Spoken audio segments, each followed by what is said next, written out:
क्या आपने कभी सोचा है कि अगर इंसान अचानक से गायब हो जाए तो धरती 500 साल बाद कैसी होगी?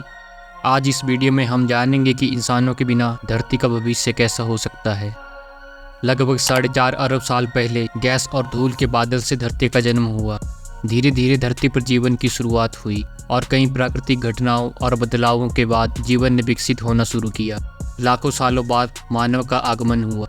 इंसान ने धीरे धीरे खुद को इस ग्रह का सबसे प्रभावशाली जीव बना लिया।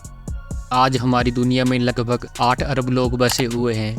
इंसान ने धरती के हर कोने को बदल कर रख दिया है। जंगलों को काट कर शहर बनाए, नदियों और महासागरों को प्रदूषित किया और प्राकृतिक संसाधनों का भारी मात्रा में दोहन किया। हमारी धरती पर पर्यावरणीय असंतुलन और जलवायु परिवर्तन इसी का नतीजा है।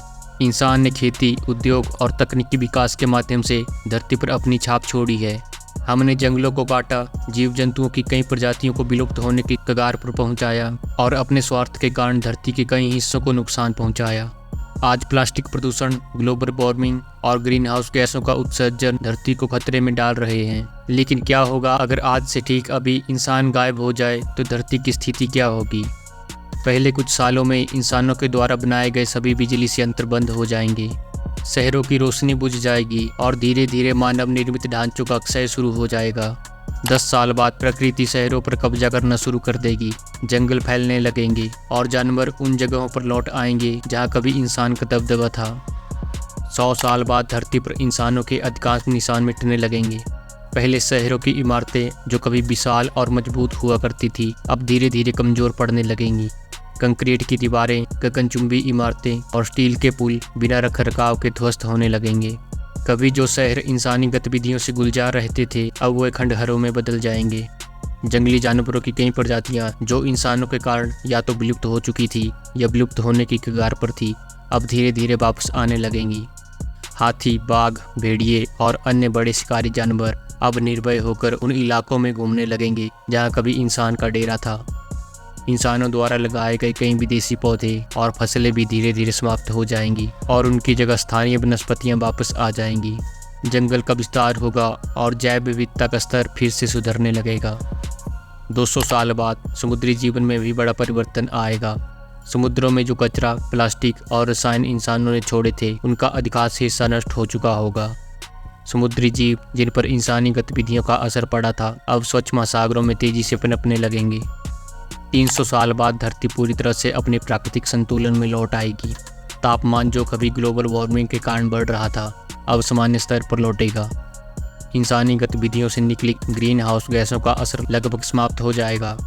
वातावरण में ऑक्सीजन का स्तर बेहतर हो जाएगा और धरती की जलवायु प्राकृतिक चक्रों के अनुसार काम करने लगेगी। 400 साल बाद मानव निर्मित ढांचों का लगभग कोई निशान नहीं बचेगा। सबसे मजबूत इमारतें और संरचनाएं भी प्रकृति के सामने टिक नहीं पाएंगी। कंक्रीट और स्टील समय के साथ नष्ट हो जाएंगे और उन जगहों पर घने जंगलों का राज होगा। इंसानों द्वारा बनाए गए विशाल बांध और जलाशय भी धीरे धीरे नष्ट हो जाएंगे। 500 साल बाद धरती एक बार फिर से बिल्कुल वैसी दिखने लगेगी जैसी वह इंसानों के आगमन से पहले थी। घने जंगल, विशाल मैदान और अनछुए प्राकृतिक परिदृश्य हर जगह होंगे। जानवरों का प्राकृतिक संतुलन फिर से कायम होगा। जानवरों की कई नई प्रजातियां विकसित होंगी, सिवाय कुछ धातु और प्लास्टिक के अंशों के जो धरती के भीतर दबी रहेंगी। इंसानों का कोई निशान नहीं बचेगा। धरती का यह नया स्वरूप, जहां प्रकृति का एक बार फिर से वर्चस्व होगा, यह दिखाएगा कि चाहे इंसानों ने इस ग्रह पर कितना भी असर डाला हो, धरती के पास खुद को फिर से नया करने की अद्भुत क्षमता है। यह 500 साल का सफर एक बार फिर से प्रकृति को उसके असली रूप में लौटा देगा। तो यह स्पष्ट है कि अगर इंसान धरती से गायब हो जाए तो यह ग्रह एक बार फिर से खुद को संतुलित कर लेगा। लेकिन इसका यह मतलब नहीं कि हमें अपना योगदान नहीं देना चाहिए। हमें धरती की रक्षा के लिए कदम उठाने चाहिए ताकि आने वाली पीढ़ियों को एक बेहतर और हरा भरा ग्रह मिल सके। अगर आपको यह वीडियो पसंद आया हो तो लाइक और शेयर जरूर करें और हमारे चैनल को सब्सक्राइब करना ना भूलें। मिलते हैं अगले वीडियो में एक और रोचक विषय के साथ।